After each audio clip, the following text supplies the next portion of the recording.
بسم اللہ الرحمن الرحیم۔ معزز سامعین، آج کے اس پروگرام میں ہم آپ سے صدقہ و خیرات اور اس کی فضیلت کے بارے میں مفید باتیں شیئر کریں گے۔ سامعین، اس حقیقت سے انکار نہیں کیا جا سکتا کہ اگر آپ حاجت مندوں کی حاجت پوری کرنے اور ضرورت مندوں کی مدد کرنے کی عادت اپناتے ہیں تو آپ کی زندگی میں کامیابی یقینی ہے۔ آپ کی وجہ سے کسی کا بھلا ہوتا ہے، آپ سے کوئی نیکی یا خیر کا کام ہوتا ہے تو آپ ہمیشہ سرخرو رہیں گے اور آپ کی زندگی کامیابیوں اور کامرانیوں سے ہمکنار ہوگی۔ جیسا کہ قرآن حکیم میں ارشاد ہے کہ آپ اللہ سبحانہ تعالیٰ کے کاموں میں لگ جائیے، دوسروں کے لیے آسانیاں پیدا کیجیے، تو اللہ تعالیٰ آپ کے کاموں میں لگ جائے گا اور آپ کے لیے آسانیاں پیدا فرمائے گا۔ انسان کو ہمیشہ سپورٹیو ہونا چاہیے۔ جو لوگ سپورٹیو ہوتے ہیں، جو دوسروں کے لیے سہولت اور آسانی پیدا کرتے ہیں، وہ زندگی کے امتحان میں ہمیشہ کامیاب ہوتے ہیں۔ جب بچے بڑے ہو رہے ہوتے ہیں تو ماں باپ کو چاہیے کہ وہ انہیں چھوٹے چھوٹے اچھے کام کرنے میں مدد دیں، انہیں موقع فراہم کریں، ان کی حوصلہ افزائی کریں، تو اس طرح سے ان کا جو مزاج بنے گا وہ ان کی آنے والی زندگی میں کامیابیوں کا راستہ ہموار کرے گا۔ اللہ سبحانہ تعالیٰ نے ہر انسان کو مختلف نعمتوں سے نوازا ہے اور انسان کا یہ فرض ہے کہ وہ ان نعمتوں میں دوسروں کو شریک کرے۔ اللہ نے اگر کسی کو علم دیا ہے تو اس پر قبضہ نہیں کرنا چاہیے بلکہ اسے پھیلانا چاہیے۔ کوئی ہنر دیا ہے تو اس سے دوسروں کو فائدہ پہنچانا چاہیے۔ اللہ نے اختیار دیا ہے تو اس کا بھی صحیح استعمال کرنا چاہیے۔ یاد رکھیے کہ اختیار اللہ تعالیٰ کی اطاعت ہے، اسے بھی انسانیت کی خیر کے لیے استعمال کرنا چاہیے اور اس کے بیجا اور غلط استعمال سے دور رہنا چاہیے۔ کوشش یہ ہونی چاہیے کہ آپ گیونگ اینڈ بنے، یعنی دینے والے بنے، دوسروں کے لیے کچھ نہ کچھ آسانی پیدا کریں۔ جو لوگ آپ کے ساتھ جڑے ہوئے ہیں ان میں آپ کے اہل و عیال، بہن بھائی، دیگر رشتہ دار، دوست احباب، ساتھ کام کرنے والے کولیگز، پڑوسی وغیرہ، یہ سبھی شامل ہیں۔ ان کے لیے آسانیاں فراہم کرنے کا جذبہ پیدا کیجیے۔ یہ کام آپ کی دنیا میں بھی خیر و عافیت کا سبب ہوں گے اور آپ کو آخرت میں بھی پے بیک کریں گے۔ کبھی ایسا بھی ہوتا ہے کہ آپ کسی کو مشکل میں دیکھتے ہیں اور اس کی مشکل دور کرنے کی طاقت نہیں رکھتے، تو اس صورت میں مشکل میں مبتلا شخص کے لیے اللہ تعالیٰ سے دعا کیجیے کہ یا اللہ تو اس کی مشکل آسان فرما، تو اس کا بھی اجر ملے گا۔ یاد رکھیے کہ اللہ سبحانہ تعالیٰ انسان کی ذرہ برابر نیکی کو بھی ضائع نہیں ہونے دیتا۔ صدقہ و خیرات کا فائدہ دنیا میں بھی ملتا ہے اور اس کا حقیقی اجر آخرت میں ملے گا اور اللہ سبحانہ تعالیٰ کی قربت اور رحمت نصیب ہوگی۔ صدقے کے معنی ہے ایسا تحفہ یا عطیہ جو سچے دل کے ساتھ خالص نیت سے اللہ کی خوشنودی کے لیے کسی کو دیا جائے، وہ صدقہ ہے۔ اس میں بہت سی اشیاء شامل ہیں، کپڑا ہے، اناج، نقد رقم یا کوئی اور ہیلپ۔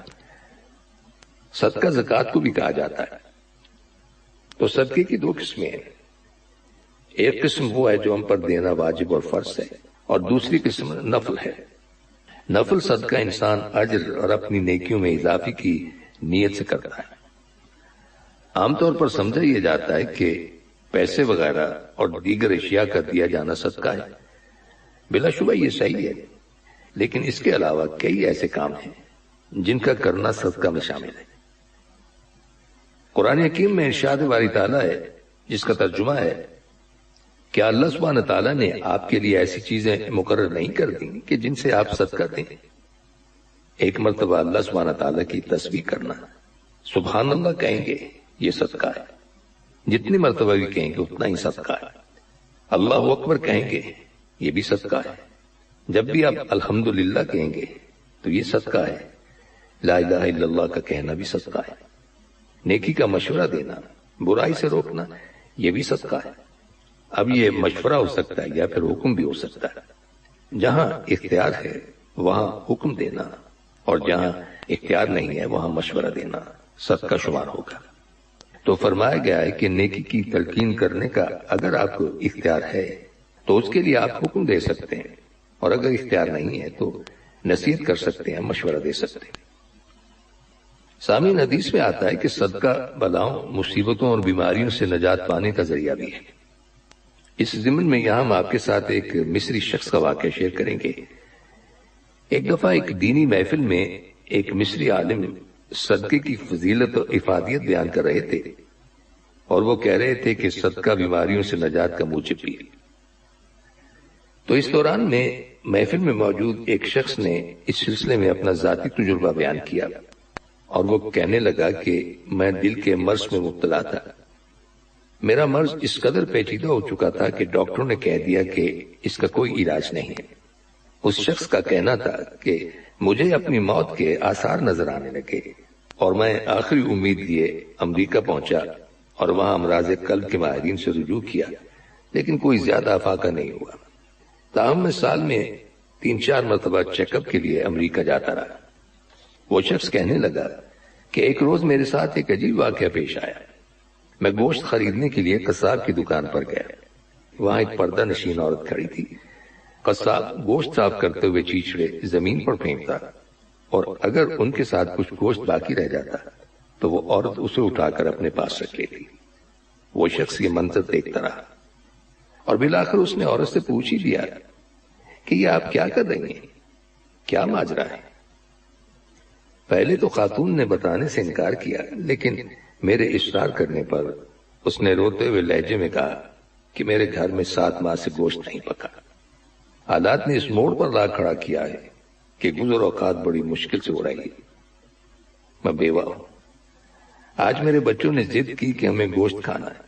مجھ میں گوشت خریدنے کی طاقت نہیں ہے، اس لیے میں چربی کے ساتھ لگے ہوئے گوشت کے ان ٹکڑوں کو جمع کر رہی ہوں۔ انہیں اکٹھا کر کے انہیں پکاؤں گی اور بچوں کو کھلاؤں گی۔ وہ شخص کہنے لگا کہ یہ درد بھری کہانی سن کر میرے رونگٹے کھڑے ہو گئے اور میری آنکھوں سے آنسو چھلک پڑے۔ میں نے کہا، بہن، جتنا چاہے اور جب چاہے یہاں سے آپ گوشت لے لیا کریں، اس کی قیمت میں ادا کیا کروں گا۔ اور یہ بات اس شخص نے قصاب سے بھی کہہ دی۔ اس شخص نے خاتون سے کہا کہ اپنے بھائی کی طرف سے یہ ہدیہ قبول کیجیے۔ اس کے بعد وہ شخص گھر واپس چلا آیا۔ وہ شخص کہنے لگا کہ میرے اس کام سے مجھے جو راحت اور خوشی ملی میں اسے بیان نہیں کر سکتا۔ میں اللہ سبحانہ تعالیٰ کے حضور سر و سجود ہو گیا اور شکر ادا کیا کہ اللہ نے مجھے ایک جینوئن کام کرنے کا موقع عطا فرمایا۔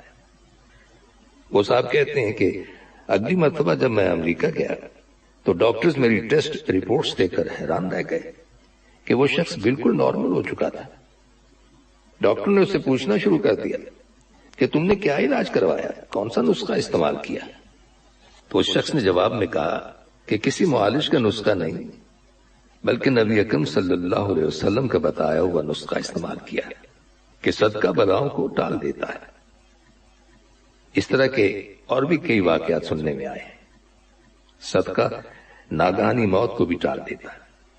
ایک حکایت میں آتا ہے کہ ایک شخص جنگل سے گزر رہا تھا، اسے آسمان پر ایک بدلی نظر آئی اور اسی کے ساتھ ایک آواز سنی۔ کہنے والا اس بدلی سے کہہ رہا تھا کہ فلاں شخص کے کھیت کو پانی دے۔ چنانچہ اس آواز کو سنتا ہی وہ بدلی روانہ ہوئی اور ایک پہاڑی پر پہنچ کر برسی۔ یہاں سے اس کا پانی جمع ہو کر ایک نالی کے ذریعے بہنا شروع ہو گیا۔ یہ دیکھ کر جس شخص نے آواز سنی تھی وہ اس پانی کے ساتھ ساتھ ہو لیا۔ دیکھتا کیا ہے کہ وہ پانی اس نالے کے ذریعے سے ایک باغ تک پہنچ گیا، جہاں ایک شخص پھاوڑا لیے اپنے باغ میں پانی پھیر رہا ہے۔ یہ دیکھ کر اس شخص نے اس کا نام دریافت کیا تو اس نے وہی نام بتایا جو اس شخص نے بدلی میں سنا تھا۔ اس کے بعد باغ والے نے اس شخص سے دریافت کیا کہ آپ میرا نام کیوں معلوم کر رہے ہیں؟ تو اس شخص نے واقعہ بیان کیا اور کہا کہ آخر آپ کیا عمل کرتے ہیں جس کی وجہ سے یہ سب کچھ ہوا ہے؟ تو اس پر باغبان نے کہا کہ آپ کے معلوم کرنے پر اب مجھے کہنا ہی پڑا۔ میرا عمل صرف اتنا ہے کہ میں اس باغ کی کل پیداوار میں سے 1/3 اپنے اہل و عیال کی مصارف کے لیے رکھ لیتا ہوں، 1/3 اسی باغ پر صرف کر دیتا ہوں اور 1/3 اللہ کے نام پر صدقہ کر دیتا ہوں۔ تو معلوم ہوا کہ صدقہ کرنے والے کے کام اللہ تعالیٰ غیب سے پورے کر دیتا ہے جو اس کی قدرت سے بعید نہیں ہے۔ سامعین، صدقہ اور اس کی افادیت کے بارے میں مزید مفید باتیں ہم آپ کے ساتھ اپنے آئندہ پروگرام میں شیئر کریں گے، اور اس کے ساتھ ہی ہمارے آج کے پروگرام کا وقت بھی اب ختم ہوتا ہے، اس دعا کے ساتھ کہ اللہ تعالی ہم سب کو صراط مستقیم پر چلنے کی توفیق عطا فرمائے، آمین۔